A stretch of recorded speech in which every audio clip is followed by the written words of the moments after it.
Hello, welcome to ThriveGroups. We're so glad to have you here with us today as we continue our series on chaos or design, where we're taking a look at the world and the universe and seeing, is there evidence of chaos and nothingness, or is there evidence of a designer?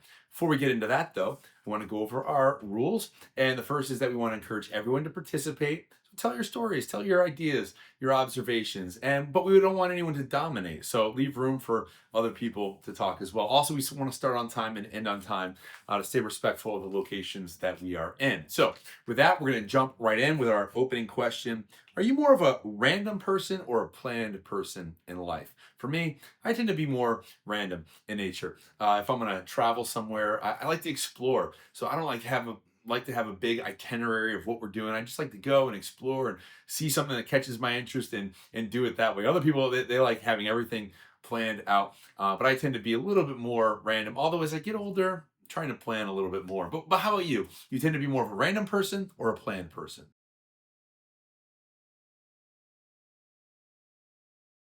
Okay, we're going to read some verses here. These are from Colossians, and then we're going to discuss what stands out to us in them. So here we go. This is from Colossians 1:16 and 17. It says, "For through him God created everything in the heavenly realms and on earth. He made the things that we can see and the things that we can't see, such as thrones and kingdoms, rulers, and authorities of the unseen world. Everything was created through him and for him. He existed before anything else, and he holds all creation together." So let's take a few moments and discuss what stood out to us in those verses.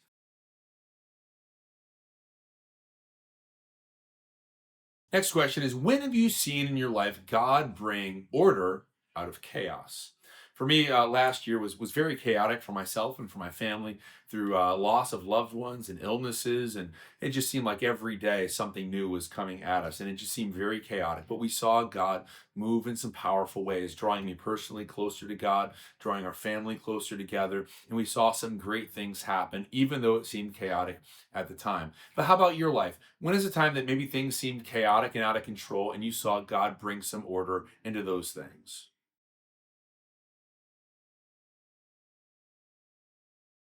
Next question is, when have you noticed God's timing to be perfect?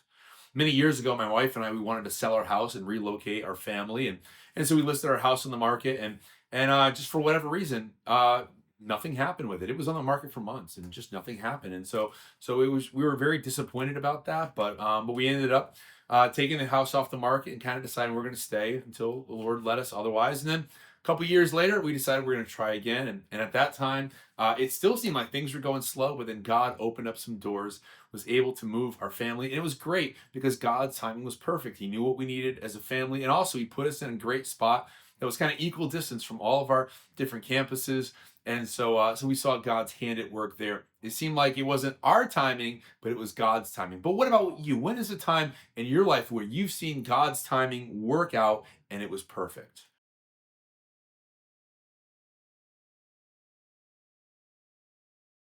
Next question is this: how can you appreciate God's design in creation this week? Maybe going for a walk, maybe looking at something like a leaf or the clouds or the stars in the night sky. I would encourage you to take some time this week to appreciate God's design and His creation. So, what is some practical way that you personally this week you can take some time to appreciate God's creation?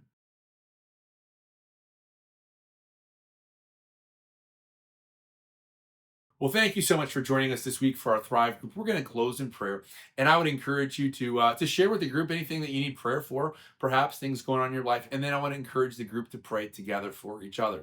I would encourage each of you to pray. You know, it doesn't have to be anything fancy or long. Just say a few words of thanksgiving to God, asking for direction, maybe praying for someone in the group, and then when you're done, you can say Amen. Next person will go, and the group leader will close it up. So, thank you so much for joining us this week. Let's close in prayer.